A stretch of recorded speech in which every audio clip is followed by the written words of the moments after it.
Detail and analysis. We've been joined by Mr. Farooq Patafi online and also Mr. Justin Dargin, Senior Fellow Middle East Council Global Affairs. Thank you so much, both of you, for joining in.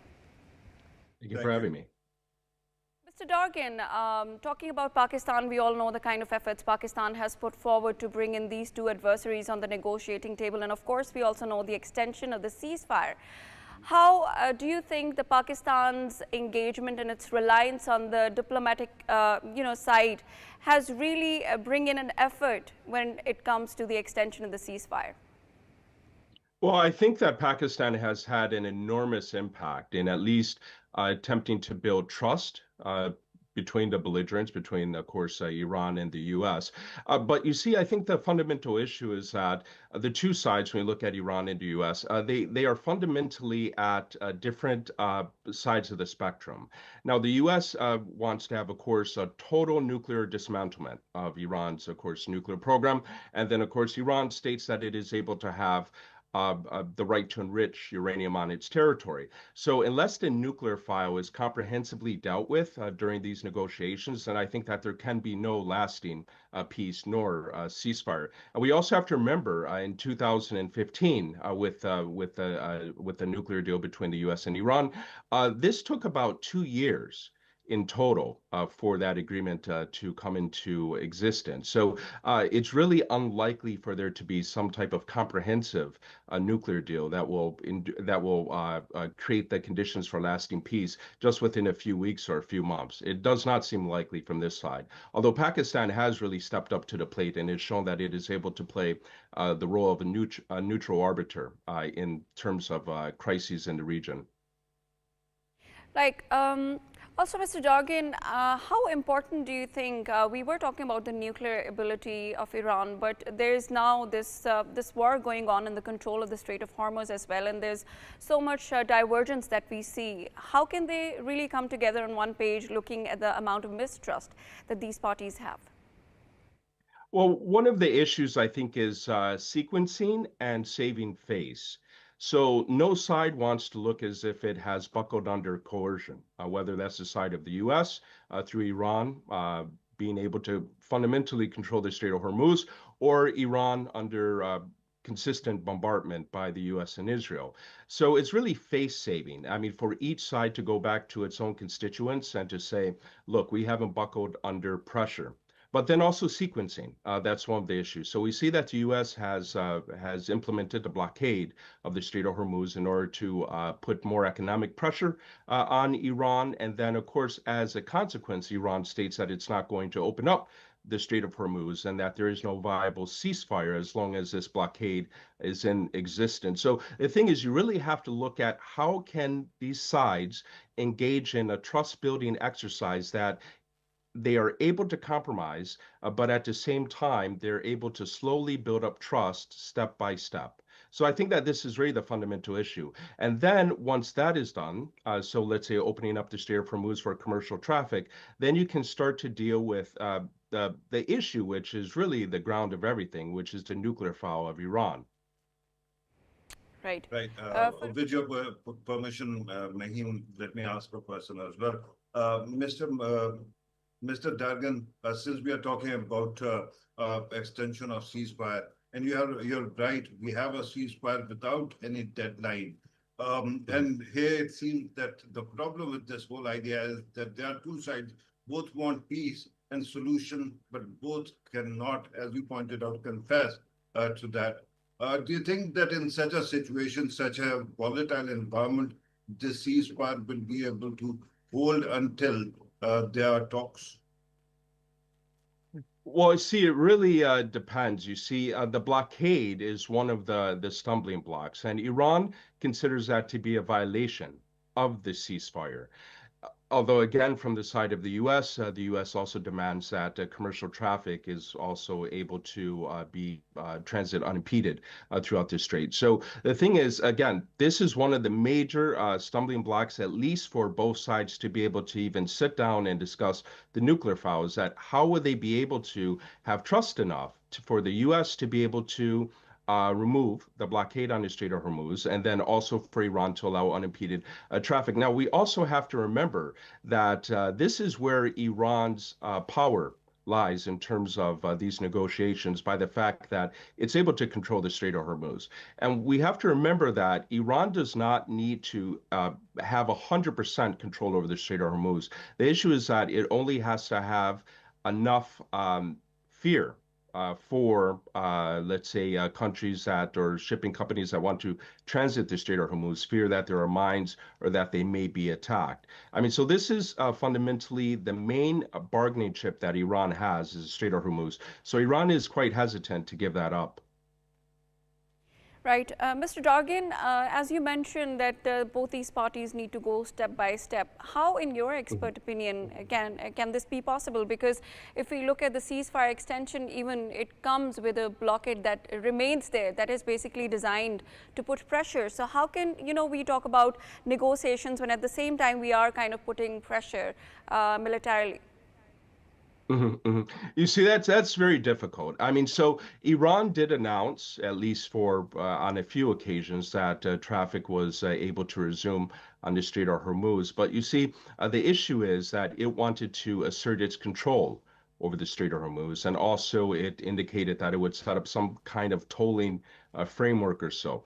Now, that's one thing that the U.S. did not agree with, because actually the interesting thing that we have seen is that over the past month or so, that Iran has been able to acquire a type of windfall profit due to the increase in the international prices of oil. So actually, which is extremely interesting because the Iranian economy has been able to acquire millions and millions of dollars due to the increase in the international oil price. So the U.S. sees that it does not want Iran to benefit economically from this. So the policy of President Trump right now is to try to strangle the Iranian economy enough so that when Iranians enter into diplomatic talks and negotiations with the U.S., it will be at a place of weakness and that they would be more amenable, let's say, to trying to come up with some type of unified agreement to deal with the nuclear file. But as it stands right now, I mean, unless this strait is opened either from the U.S. blockade or let's say from Iran trying to assert what it terms as its sovereignty, then this ceasefire is really going to have a difficult time to endure for at least short to mid-term. Right. Since you have spoken more than once about Strait of Hormuz, the question right now is it is not merely one player or two players. There's also the matter of Lloyd of London, and they also seem to not want to actually ensure what is passing through. Do you think that in coming days, even if blockade is lifted and Iran also starts cooperating, there will be a time when insurers actually allow companies to be confident enough to keep on traveling through Strait of Hormuz? And without that, do you think that they are going to be really sustainable talks? Well, that's a very good question. So, in terms of having transit through the Strait of Hormuz, you have to look at several different issues.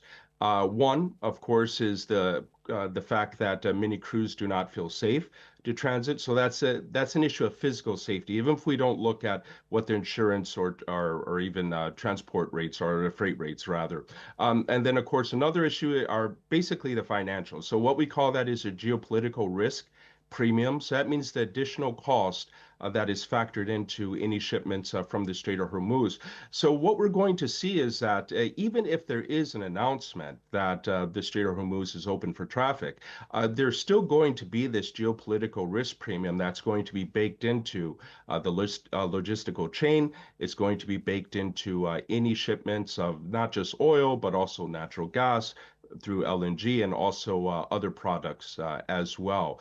I mean, so overall, we have to understand that these are very important factors. And even again, if the U.S. and Iran indicate that the strait is open, there appear to be some mines that are somewhere within the waters. I mean, so I think some of the estimates are about 12 mines or so, but I mean, you really don't know how many. And because of the degradation of the Iranian command structure. It seems that some units have had autonomous control to be able to put mines in the water. So Iran itself doesn't seem to know where these mines are. So you're looking at the fact of the sentiment of safety, being able to transit without being attacked, and then also the financial elements of that. So you look at the insurance rates and then also the freight costs and what have you, and then also the structural elements of the fact that there still appear to be mines there, and the Iranian authorities don't seem to know where they're at, and that can even take weeks or months to be able to sweep the strait and be able to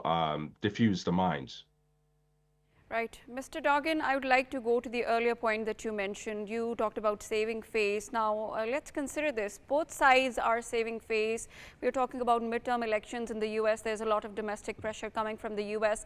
At the same time, if we look at the third tier of leadership that is there in the Iranian side, that has also kind of, that has got an ideological mission to defeat the Americans in, in terms of success when it comes to convincing the domestic audience. So how do you see both these parties coming together? Again, this is a complex and complicated process, but this domain lies there. No, absolutely. And this is one of the problems with this strategy, the leadership decapitation strategy of the US and Israel, because there were moderates from the Iranian side that were willing to at least talk to the US and come to some type of an accord.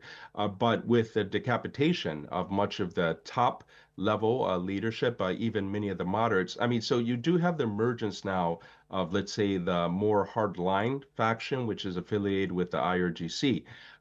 This is a different situation than if you go back to, let's say, the 2015 nuclear agreement. There you had much more of a type of moderate leadership in Iran that was willing to work with the US. But now, due to the bombing campaign and also the destruction of Iran's infrastructure and its industrial base, the hardliners have really come to control. So, I mean, this I really want to point out is actually one of the failures of the strategy to try to decapitate the leadership, in the sense that now where are the moderates? And there really is no incentive now for moderates that are still left in Iran to try to talk to the US and come to some type of agreement. And you see, the main sticking point is this, is that in 2015, with the nuclear agreement, there were sunset provisions that were involved in this agreement. So that meant within a period of 10 to 15 years, Iran would be able to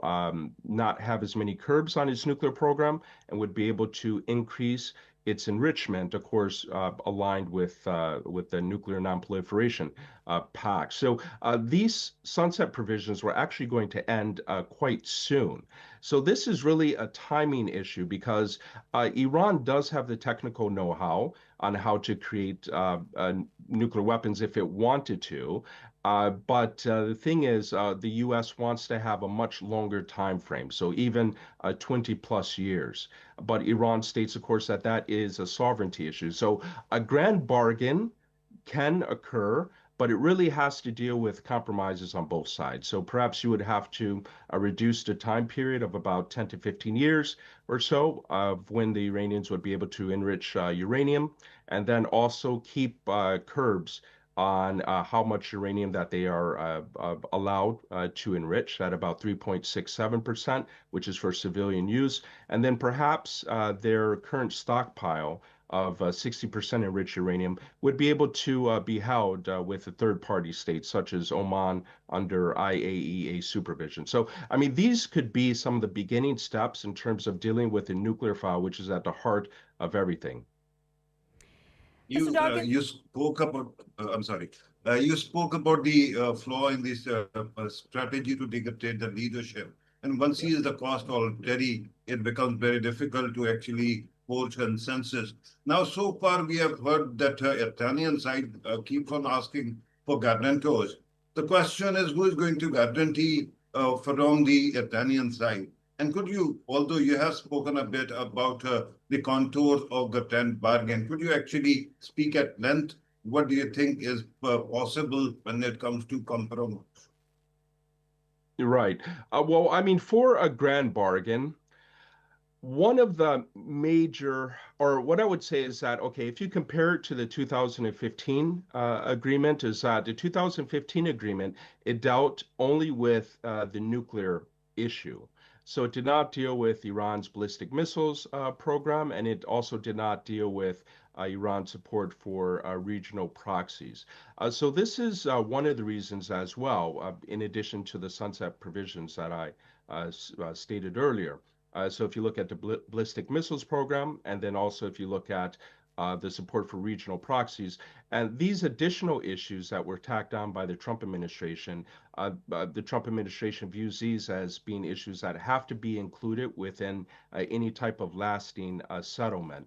So if you look at Iran's ballistic missile program, the missile program is viewed as being its main, let's say, area of deterrence for future attack, because we can see that Iran has been unleashing salvos of missiles throughout the crisis and has attacked regional infrastructure. I mean, so Iran is going to be quite reluctant to give that up. In terms of the regional proxy support, I think that's much more possible because it already appears that Hezbollah in Lebanon wants to have some kind of a lasting ceasefire. And then also, if you look at the fact that Iran is able to control regional proxies in Iraq, even though they do have their own, they aren't necessarily under the full control of Iran. So I think the proxy issue that can be dealt with.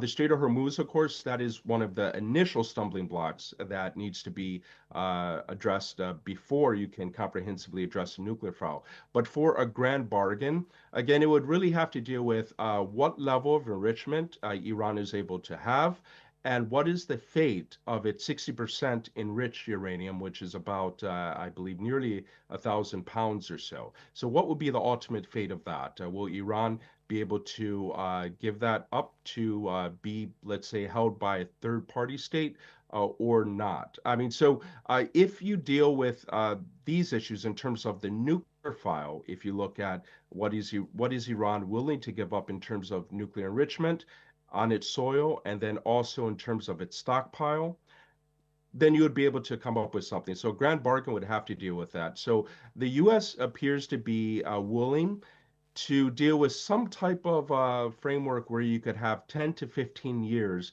of a type of, let's say, delay for Iran to be able to enrich uranium as much as it wants. And then also, we have to look at perhaps a third party neutral state where Iran would be able to have its current nuclear stockpile held as well. So we're looking at really a timing issue. Iran has a technical skill. Iran has a technology. So how long is it that they feel is acceptable for Iran to be able to develop its nuclear program, let's say autonomously or unilaterally, without any type of overt oversight by the international community? Right. Mr. Dargin, I'd like to bring your attention back to some term that you used that was hardliner. If we look at the advisor to Iranian parliamentary leaders, he said that renewal means nothing and Trump is buying time and it's a ploy for a surprise attack. Do you think and do you see that in the decision-making circle of Iran, there are hardliners and that is basically affecting the diplomacy process? Oh, of course. I mean, absolutely. I mean, when you see the fact that the current supreme leader had his father and much of his family killed during the initial airstrikes, then you can see that's not really developing an environment where you feel that the Iranian leadership is, let's say, conducive to having some type of let's say, lasting negotiation with the U.S. So we can say that, yes, of course. I mean, the IRGC faction of the Iranian, let's say, government has come to the forefront. They have, even though operational control has been devolved to oftentimes the unit commanders, but they have shown that they are able to block the Strait of Hormuz. And this is something that the international community, the U.S. administration, I mean, knew that Iran would do, of course, when it was subject to any attack. So if you look at the domestic street in Iran, the entire ideology of the Iranian government is standing up to, let's say, international hegemons, you can say. It's also standing up against injustice and what have you. So we have to see that this is baked into the very ideology of the government. So Iran cannot be able to appear to buckle under coercion by the U.S. or Israel. And if it does, let's say a type of Venezuelan agreement, such as the Trump administration indicated that it wants, then its entire ideological basis of the government of the Iranian Revolution would collapse, and thereby would have really no more authority. I mean, so to speak. So, I mean, that's why you really have to look at the face-saving aspect, and Iran needs to be able to go back to its domestic constituents and be able to say that, look, we stood up in the face of American pressure, of Israeli attacks, and we were able to preserve our sovereignty. I mean, so this is really one of the most important issues. So from the Heartline faction in Iran, it's about showing that it was able to preserve its sovereignty and that the U.S. and Israel will cease efforts at regime change.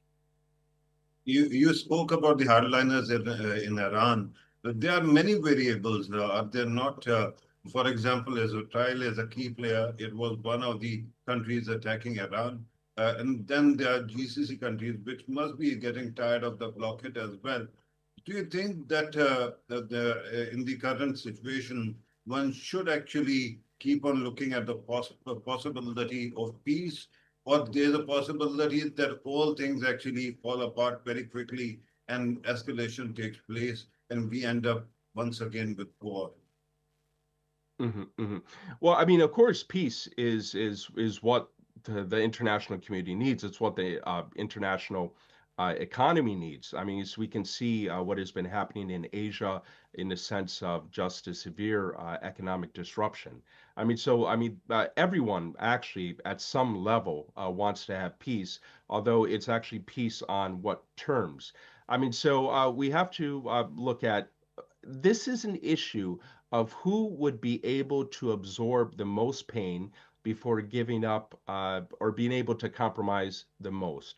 So, what Iran is betting on is that the U.S. domestically, if you look at, for instance, the midterm elections, so that will be coming up, and also, let's say, the higher prices that consumers are paying at the petrol stations, at the gasoline stations, and then also the ripple effects throughout the American economy due to inflationary pressure, that President Trump would basically have to buckle. President Trump will have to come to an agreement which would be able to, again, preserve Iranian sovereignty and allow Iran to save face. Now, from the other side, if you look at the Trump administration, this is an economic war.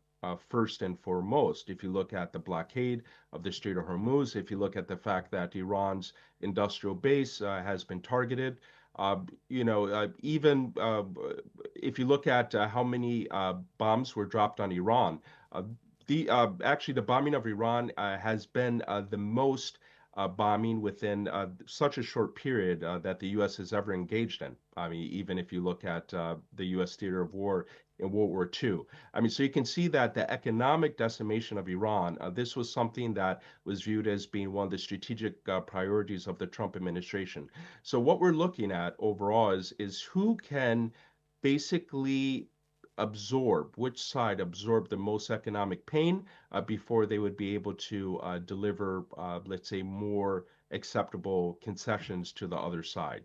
I mean, so we have to look at export. This is Iran is looking at this as exporting inflation to the global economy, and also seeing if the U.S. would have to pull back, and then also under pressure from the U.S.'s Gulf allies, and then also from Europe and the rest of the world. Right, Mr. Justin Dargin, there's one last question since you talked about the nuclear capability. The IAEA chief, Rafael Grossi, has said that they have to include that watchdog right from the beginning of the peace process. Otherwise, the peace would be illusion in the long term. Your comments? Yes, I mean, so look, we have to see that the IAEA has to have a part in any type of nuclear agreement between the U.S. and Iran. I mean, so the IAEA previously, in during the 2015 agreement, had any time, any place. So that means that they were able to show up anywhere by any Iranian nuclear facilities and be able to observe and be able to monitor them. Now, it was when President Trump pulled out of the 2015 agreement that we see this rapid onset of Iran increasing its nuclear enrichment to about 60%, and then also was excluding the IAEA inspectors. So if we look at any type of agreement, of course, it is going to be under what we could call enhanced oversight by the IAEA. But we also have to remember that during the 2015 agreement, Iran had been viewed by the US and also by the IAEA as being in full compliance. So we can expect that if there is a lasting peace agreement, Iran would, based on its past actions, adhere and be in full compliance with the stipulation. So basically, the issue is just getting to that point. And of course, the lack of trust is making it extremely difficult to even arrive at the first step. Thank you so much, Justin Dargin, for joining us. Justin Dargin was with us, Senior Fellow, Middle East Council Global Affairs.